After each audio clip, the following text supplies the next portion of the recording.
Welcome to citizens pulse. నేను మీ రాజేష్.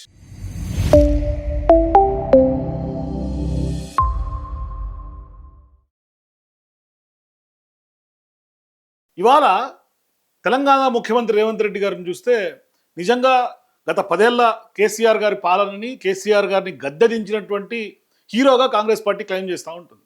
సరే, మరి ఆయన అద్భుతమైనటువంటి బలవంతుడు, ఏఐసీసీకి ఎట్లా చెప్తే అట్లా మొత్తం ఏకఛత్రాధిపత్యంగా నడుస్తోంది తెలంగాణలో కాంగ్రెస్ పార్టీ ప్రభుత్వం అని చాలామంది కాంగ్రెస్ పార్టీకి సంబంధించినటువంటి సింపథైజర్స్, కాంగ్రెస్ పార్టీ నాయకులు ఆ యొక్క ఫాల్స్ నెరేషన్లో ఉంటారు. కానీ సీన్ కట్ చేస్తే ఇవాళ రేవంత్ రెడ్డి గారిని చూస్తే అయ్యో పాపం అనిపిస్తుంది. ఎందుకు అనిపిస్తుంది అయ్యో పాపం అంటే, ఇవాళ కొండా సుష్మిత గారికి సంబంధించి కొండా సురేఖ గారికి షోకాజ్ నోటీస్ ఇచ్చిన తర్వాత, వాళ్ళు ఇచ్చినటువంటి వివరం తర్వాత ఇవాళ భారీగా తెలంగాణ రాష్ట్ర రాజకీయాల్లో మరీ ముఖ్యంగా తెలంగాణ కాంగ్రెస్ నిలువుగా చీలిపోయినటువంటి పరిస్థితి.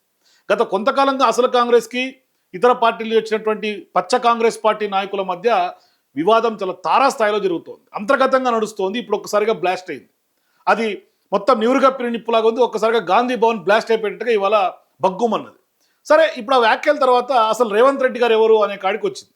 సుష్మిత గారు డైరెక్ట్గా అంటున్నారు, ఎవరు రేవంత్ రెడ్డి గారు, నేను నా టార్గెట్ రేవంత్ రెడ్డే, నాకు కాంగ్రెస్ పార్టీ టార్గెట్ కాదు, రేవంత్ రెడ్డి గారు టార్గెట్ అని. ఆ సందర్భంగా రేవంత్ రెడ్డి గారు కొండా వ్యతిరేక వర్గాన్ని, రేవంత్ రెడ్డి గారు అనుకూల వర్గాన్ని ముందు కూసుకొలిపితే వీళ్ళు పెద్ద ఎత్తున సిఎల్పికి సంబంధించినటువంటి సిఎల్పి మీటింగ్ జరిగింది. ఇంత భారీ స్థాయిలో జరిగినటువంటి సిఎల్పి మీటింగు తెలంగాణ కాంగ్రెస్లో నిజంగా రేవంత్ రెడ్డి గారు ఒంటరనే టాక్ ఎప్పటి నుంచో ఉంది. నిజంగానే ఒంటరే. ఎందుకంటే ప్రతిపక్ష పార్టీలో లేకుంటే ఇంకెవరో లేకుంటే మరెవరో రేవంత్ రెడ్డి గారిని టార్గెట్గా రాజకీయ విమర్శలు చేస్తే పెద్దగా రేవంత్ రెడ్డి గారికి సపోర్ట్ చేసి బయటకు వచ్చి ఆయన వెనకేసుకొచ్చినటువంటి నాయకులు కాంగ్రెస్ పట్ల చాలా తక్కువ. వాస్తవానికి అది వేల మీద లెక్క పెట్టుకోవచ్చు. ఒక 5గురు 6గురు, ఆ అద్దంకి దయాకర్ లాంటి వాళ్ళు, చామల కిరణ్ లాంటి వాళ్ళు, కొంతమంది రేవంత్ రెడ్డి గారికి సంబంధించినటువంటి వర్గం మాత్రమే సపోర్ట్ చేసేవాళ్ళు. ఇప్పుడు ఏమైంది సీన్ కట్ చేస్తే, ఇవాళ కొండా సురేఖ గారికి సంబంధించి పార్టీ నుంచి లేకుంటే మంత్రివర్గం నుంచి బర్తరఫ్ చేయాలని చెప్పేసి దాదాపుగా ఒక 20 మంది వచ్చారు. ఆ 20 మందిలో 20 మంది కూడా లేరు. వాస్తవానికి కేవలం 18 మంది మాత్రమే.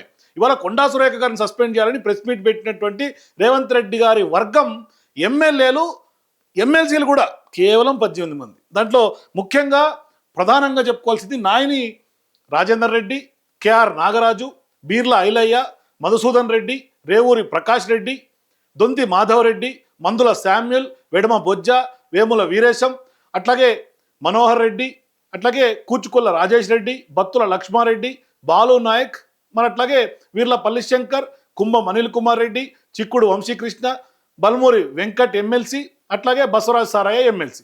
ఇద్దరు ఎమ్మెల్సీలు 16 మంది ఎమ్మెల్యేలతో ఇవాళ మీడియా ముఖంగా కూర్చొని ఇవాళ సస్పెండ్ చేయండి అని చెప్తూ ఉన్నారు. సరే, అంటే ఇప్పుడు రేవంత్ రెడ్డి గారు బలవంతుడు అనుకోవాలా, బలహీనుడు అనుకోవాలి ఇక్కడ ఈ వ్యవహారంలో?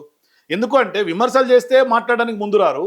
ఇవాళ బయటకు వచ్చి రేవంత్ రెడ్డి గారికి మద్దతుగా కొండాను బహిష్కరించాలి, ఆ వ్యాఖ్యలు ఏ విధంగా సమర్థిస్తామని మాట్లాడినటువంటి వాళ్ళు కూడా 20 మందే. 20 మంది కూడా లేరు వాస్తవానికి. మరి ఇప్పుడు 64 మంది ఎమ్మెల్యేల్లో 20 మంది మాత్రమే రేవంత్ రెడ్డి గారికి సపోర్ట్గా వస్తుందంటే ఇవాళ అధిష్టానానికి కూడా ఒక రకమైనటువంటి క్లారిటీ వచ్చేసింది. ఎట్లా క్లారిటీ వచ్చిందంటే, మీరందరూ ఇప్పుడు కర్ణాటకలో సీఎంని మారిస్తే మరి అక్కడ మెజారిటీ ఎక్కువ ఉంది కాబట్టి పెద్ద ఎత్తున అల్లకలలో మేము అవ్వలే.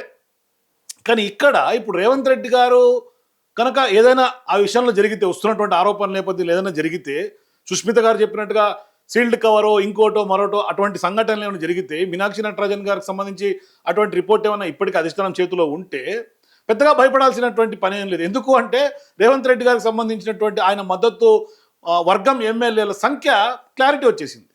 ఇవాళ అటా ఇటా అంటే ఆ గట్ట ఈ గట్ట అంటే ఈ గట్ట అనే వాళ్ళు కేవలం 18 మందే.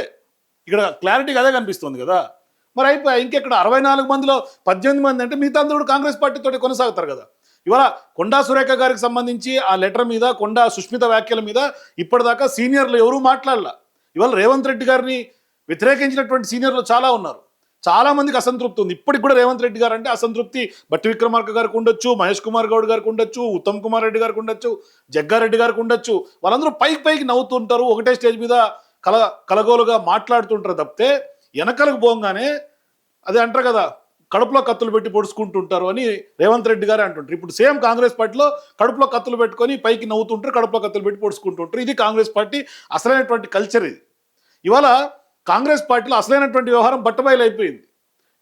ఇదంతా చూస్తుంటేనే సిపిఐకి సంబంధించినటువంటి నారాయణ గారు, అది సిపిఐ కూడా మళ్ళీ కాంగ్రెస్ పార్టీతో అంటగాగినటువంటి పార్టీ జాతీయ స్థాయిలో. ఇవాళ తెలంగాణలో కూడా 65 మంది ఎమ్మెల్యేలు ఉంటే ఒక్క ఎమ్మెల్యే కునంనేని సాంబశివరావు గారు కూడా సిపిఐకి సంబంధించినటువంటి నాయకుడే, ఆయన మద్దతు కూడా ఉంది. అంటే వాళ్ళ ఓట్లు కూడా పడ్డాయి కాంగ్రెస్ పార్టీకి.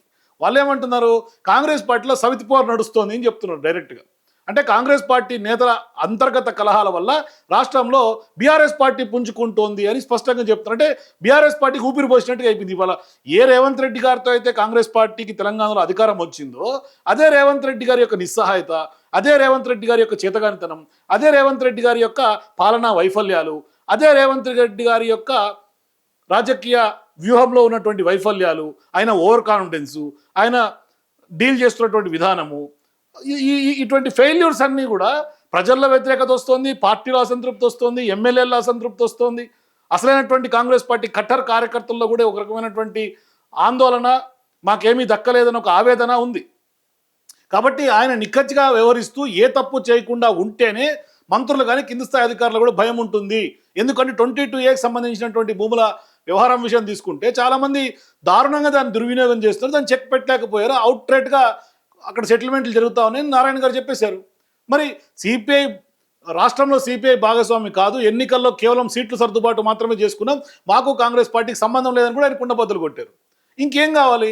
ఇవాళ అసలైనటువంటి కాంగ్రెస్ పార్టీ నాయకులు దూరం జరిగిపోయి ఇక్కడ మీకు ఉన్నటువంటి సంఖ్యాబలం ఇక్కడ అర్థమైపోయింది. ఇవాళ కాంగ్రెస్ పార్టీకి ఉన్నటువంటి గెలిచినటువంటి 64 ఎమ్మెల్యేల్లో 18 మంది, అది కూడా ఎమ్మెల్సీలు ఇద్దరు, 16 మంది ఎమ్మెల్యేలే. ఇంత క్లారిటీగా సంఖ్యాబలం తేలిపోయిన తర్వాత ఇక రేవంత్ రెడ్డి గారు తొడలు కొడితే ఉపయోగం లేదు. ఎందుకంటే అధిష్టానానికి కూడా క్లారిటీ వచ్చేసింది. ఇవాళ ఈ లిస్టు అధిష్టానం గారి దగ్గర కూడా ఉంటుంది ఈ లిస్టు.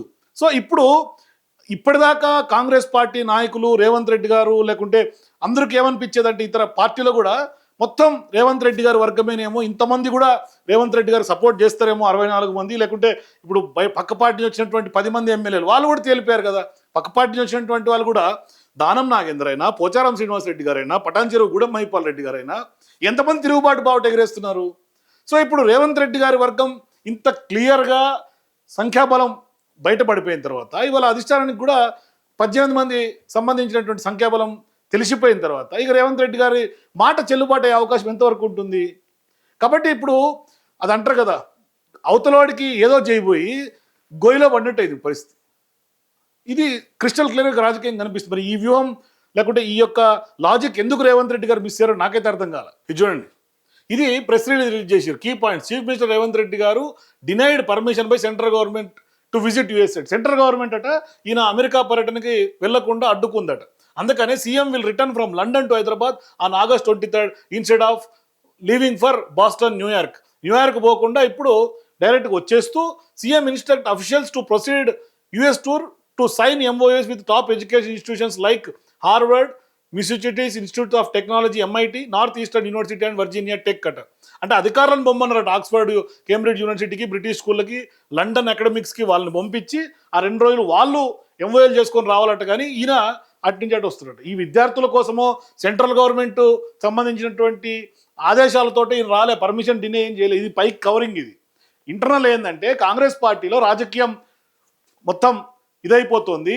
కాంగ్రెస్ పార్టీ పెద్ద ఎత్తున ఇవాళ అక్కడ బగ్గుమన్నది, 2గా చీలిపోయింది, అచ్చా వర్సెస్ పచ్చా అయిపోయింది. ఇప్పుడు ఏమైపోయింది, ఆయన పదవి ఉంటుందో పోతుందో టెన్షన్ పట్టుకుంది రేవంత్ రెడ్డికి. అందుకని ఊరుకొస్తుండే ఇవాళ హైదరాబాద్కి 30 తారీఖు దాకా రాను అని చెప్పి ఒక షెడ్యూల్ విడుదల చేసినటువంటి రేవంత్ రెడ్డి గారు ఫుట్బాల్ కోసం, అట్లాగే అక్కడ ఉన్నటువంటి MIM ఎమ్మెల్యే బిడ్డ పెళ్లి కోసం ఆయన అమెరికాకు, ఇంకో దానికి, మరో దేశానికి 30 రోజుల వరకు సుదీర్ఘమైనటువంటి షెడ్యూల్ పెట్టుకుంటే అక్కడ NRI కాంగ్రెస్లో మీట్ అండ్ గ్రీట్ ప్రోగ్రామ్ కూడా పెట్టుకుంది. నిన్న మనం షెడ్యూల్ గురించి కూడా మాట్లాడుకున్నాం కదా. సో ఇప్పుడు ఇవన్నీ రద్దు చేసుకుని హుటాహుటిన మరి ప్రజా సమస్యల కోసం వస్తలేడు ఆయన. కాంగ్రెస్ పార్టీలో ఈయన పదవి ఉంటుందో ఉండదో, కాంగ్రెస్ పార్టీ ఏడా మునిగిపోతుందో. కాబట్టి అధిష్టానం ఇవాళ అర్జెంటుగా రా నువ్వు అంటే ఊరికొస్తుండే. ఇలా విద్యార్థుల కోసమో ప్రజా సమస్యల కోసమో ఆయన ఊరికొస్తలేడు.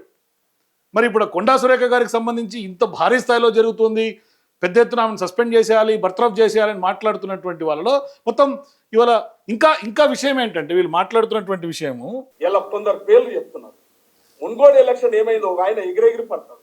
మున్గోడు ఎలక్షన్ ఏమైంది? ఇంకో ఆయన మాట్లాడతాడు. ఎన్నిసార్లు కాంగ్రెస్ పార్టీ ఎన్నిసార్లు మీకు టికెట్ ఇచ్చింది, ఎన్నిసార్లు మిమ్మల్ని గౌరవించింది.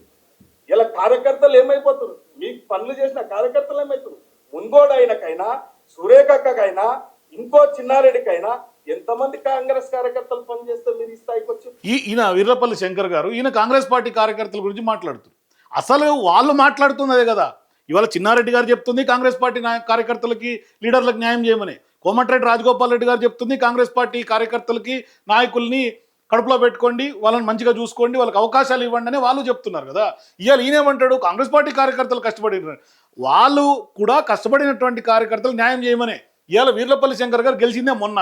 ఈయన ఇప్పుడు చిన్నారెడ్డి గారి గురించి మాట్లాడతారు. చిన్నారెడ్డి గారు చాలా డిసిప్లిన్, ఆయన గతంలో డిసిప్లినరీ కమిటీ చైర్మన్గా ఉన్నటువంటి వ్యక్తి కదా. మరి ఆయన డిసిప్లినే ఇవాళ బయటకు వచ్చి ఆయన ఉన్నట్టుగా ఆవేశం వెలగక్కుతున్నాడు అంటే ఎక్కడ లోపం, వేర్ వెంట్ రాంగ్ అని కాంగ్రెస్ పార్టీ చూసుకోవాల్సినటువంటి అవసరమో బాధ్యత లేదా? ఇవాళ తుంగతుర్తి ఎమ్మెల్యేగా ఉన్నటువంటి మందుల శామ్యుల్ గారు, ఆయనకు అసలు తీసుకొచ్చి టికెట్ ఇప్పించిందే కోమటిరెడ్డి రాజగోపాల్ రెడ్డి గారు కదా. ఆయననే చెప్పుకున్నాడు కదా మాట. ఇవాళ వాళ్ళందరినీ సస్పెండ్ చేసేయండి, పార్టీ నుంచి అంటే ప్రజల్లోకి ఎటువంటి సంకేతాలు వెళ్తాయి? మీలో మీరు కొట్టుకొని మొత్తం అందరినీ సస్పెండ్ చేసుకుంటూ పోదామా? ఇక కాంగ్రెస్ పార్టీ ఎవరైతే గెలిపించిండ్రో అటువంటి కట్టర్ కాంగ్రెస్ పార్టీ కార్యకర్తలు అసలు వీళ్ళని గెలిపించిందే మేము చేసిన తప్పురా అని చేతులు కట్టుకొని కూర్చునే పరిస్థితి తీసుకొస్తున్నారు. మీరు కొట్టుకొని మీరు ఇది చేసుకొని వాళ్ళని ఇవాళ ఏంటి కొండా సురేఖ ఎపిసోడ్ తర్వాత రాజగోపాల్ రెడ్డి గారిని అట్లాగే చిన్నారెడ్డి గారిని కూడా సస్పెండ్ చేసేయాలట. ఈయన ఇస్తున్నటువంటి సజెషన్ ఎమ్మెల్యే గారు. ఎక్కడ తీసుకెళ్ళిపోదామని అందరిని సస్పెండ్ చేసి మీ 18 మందితోటి నడిపిస్తారు గవర్నమెంట్ని, ఉన్న వాళ్ళందరినీ సస్పెండ్ చేసి. ఎవ్వరు మాట్లాడినా ఇంతకుముందు మాట్లాడుతున్నారు, చిన్నారెడ్డి గారు మాట్లాడినా, ఇంకో రాజగోపాల్ గారు మాట్లాడినా, బాలునాయక్ మాట్లాడినా, క్రమశిక్షణ ఉల్లంఘించి కాంగ్రెస్ పార్టీ ప్రభుత్వాన్ని బలహీనపరిచేటువంటి కార్యక్రమాలు ఎవరు చేసినా, ముఖ్యమంత్రి గారిని బలహీనపరిచే, ముఖ్యమంత్రికి కాంగ్రెస్ పార్టీ ప్రభుత్వాన్ని బలహీనపరిచే పని ఎవరు చేసినా వారిపైన కఠినమైనటువంటి చర్య తీసుకోవాలని చెప్పేసి మేము అధిష్టానాన్ని వాళ్ళేమి కాంగ్రెస్ పార్టీ లైన్ క్రాస్ అవ్వలే. వాళ్ళు చెప్తున్నారు మాకు కాంగ్రెస్ పార్టీ అంటే అపారమైనటువంటి గౌరవం, మా టార్గెట్ రేవంత్ రెడ్డి గారు అంటారు. ఇక్కడ వీళ్ళేమి దీన్ని ఎట్లా వక్రీకరిస్తున్నారు? ఎమ్మెల్యేలందరూ కూడా పార్టీ లైన్ క్రాస్ చేసి మాట్లాడినా రేవంత్ రెడ్డి గారికి సంబంధించినటువంటి వ్యవహారంలో వాళ్ళు వ్యతిరేకంగా మాట్లాడాల, ఉన్నదున్నట్టుగా మాట్లాడారు, ప్రజలకు ఉన్నదున్నట్టుగా చెప్పారు. అట్లాగే ఇవాళ కాంగ్రెస్ పార్టీ అంటే రేవంత్ రెడ్డి గారు కాదు, రేవంత్ రెడ్డి గారు అంటే కూడా కాంగ్రెస్ పార్టీ కాదు. వాస్తవానికి ఇవాళ చాలా మంది కాంగ్రెస్ పార్టీ నాయకులకి కార్యకర్తలకి క్లారిటీ ఉంది ఈ విషయంలో. కాబట్టి ఇవాళ పార్టీ గురించి ఎవరు ఏమి తప్పుగా మాట్లాడలే, కేవలం రేవంత్ రెడ్డి గారు ఇవాళ మొత్తం టార్గెట్ రేవంత్ రెడ్డిగా చాలా మంది కాంగ్రెస్ పార్టీలోనే గాంధీ భవన్లో చర్చించుకుంటూ ఉన్నారు. కాబట్టి సుస్పష్టంగా ఇవాళ రేవంత్ రెడ్డి గారు అంటే సంఖ్య అర్థమైపోయింది. ఇవాళ ఏం జరుగుతోంది, భవిష్యత్తులో ఏం జరిగే అవకాశాలు ఉన్నాయి, ఇక్కడ ప్రభుత్వాన్ని నీరుగార్చే అవకాశాలు, ప్రభుత్వాన్ని నీరుగార్చే కుట్రలు ఎవరు చేయట్లా. ఉన్నటువంటి వాళ్ళను ఉన్నట్టుగా అవుట్రేట్గా బోల్డ్గా మాట్లాడి నిక్కచ్చిగా మాట్లాడుతున్నటువంటి నాయకుల్ని అడ్డు తొలగించుకునే ఒక కుట్ర జరుగుతోంది, వాళ్ళని పక్కకు నెట్టే కుట్ర జరుగుతోంది. సో కాబట్టి కాంగ్రెస్ పార్టీ ఇవాళ మరి మీరు గతంలో ఎన్నికల ముందు కూడా దీనికంటే పెద్ద భారీ స్థాయిలో వివాదాలు వచ్చినాయి. ఇవాళ ఇదే రేవంత్ రెడ్డి గారికి సంబంధించి ఆనాడు ఒక 10 మంది సీనియర్ నాయకులు, జగ్గారెడ్డి గారితో మొదలుకుంటే ఉత్తమ్ కుమార్ రెడ్డి గారు, బట్టి విక్రమార్క గారు, ఇప్పుడు కేబినెట్ మంత్రిగా ఉన్నటువంటి కోమటిరెడ్డి వెంకటరెడ్డి గారు, వీళ్ళందరూ కూడా కోమటిరెడ్డి వెంకటరెడ్డి గారి ఇంట్లోనే మీటింగ్ పెట్టుకున్నటువంటి సందర్భాలు ఉన్నాయి. మరి ఇవాళ వాళ్ళు ముఖ్యమంత్రితో కలిసి పనిచేస్తున్నటువంటి దాఖలాలు లేవా? కాబట్టి కాంగ్రెస్ పార్టీ అంటేనే ప్రజాస్వామ్యంతో కూడినటువంటి పార్టీ. అక్కడ మీరు డిక్టేటర్షిప్గా వ్యవహరిస్తాను, హిట్లర్ సంస్కృతిని తీసుకొస్తాను అంటే కాంగ్రెస్ పార్టీ నాయకులు జీర్ణించుకోవడానికి సిద్ధంగా లేరు, కార్యకర్తలు అంతకన్నా లేరు. కాబట్టి మీరు ఆ హిట్లర్ సంబంధించినటువంటి ఐడియాలజీతో హైడ్రాని ఎప్పుడైతే తీసుకొచ్చి ప్రజల మీద రుద్దారో, కాంగ్రెస్ పార్టీకి సంబంధించినటువంటి ప్రభుత్వం మళ్ళీ రాదు అని ప్రజలు ఆల్రెడీ చర్చించుకుంటున్నారు కదా. ఇవాళ సిపిఐ నారాయణ గారు చెప్పినట్టుగా ప్రతిపక్ష పార్టీలు పుంజుకుంటున్నాయి. మీరు మీ చేతికి అధికారం ఇస్తే మీరు చేసుకున్నటువంటి వ్యవహారమే ఇదంతా కూడా. మరి నిజంగా చూస్తున్నటువంటి ప్రేక్షకులందరూ రేవంత్ రెడ్డి గారి సంఖ్యాబలం బట్టబయలైన తర్వాత మీకేమనిపిస్తుంది? మీ ఏప్రిల్ కింద కామెంట్స్ చెప్పండి. For more videos please watch citizens pulse.